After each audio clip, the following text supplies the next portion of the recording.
Pozdrav svima i dobrodošli na moj kanal. Danas sam pripremala kiflice, pa u nastavku videa pogledajte recept.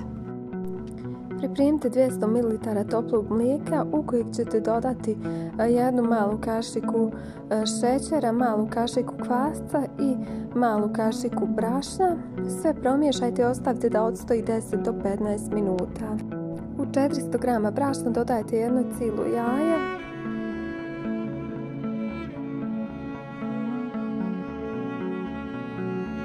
malo soli, jednu malu kašičicu, prašak za pecivo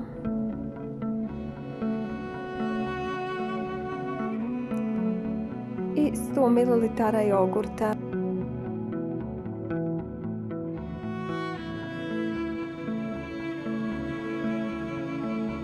Zatim dodajte mlijeko u koje ste prethodno stavili kvasac i sve dobro izmiješajte.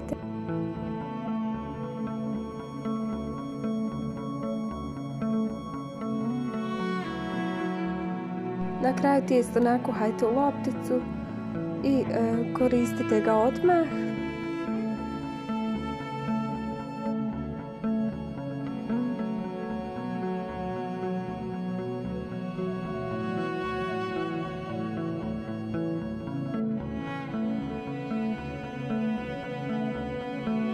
Tijesto prepolovite na dva dijela i oba dijela nakuhajte u dvije loptice.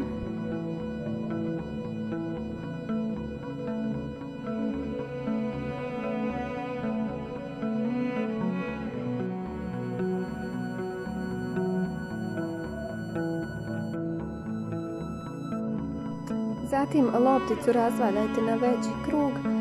Debljina tijesta treba da bude otprilike oko 1 cm.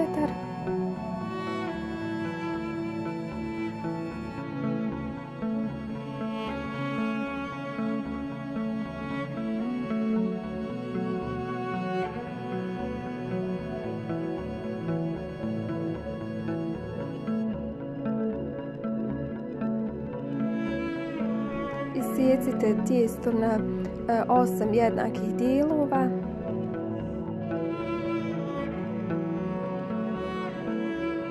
I svaki dio, odnosno taj trokutić, savijte kao što vidite na videu. Na pleh prethodno stavite malo ulja i jednostavno redajte kiflice po plehu te ih pecite na 200 stepeni oko 20 minuta.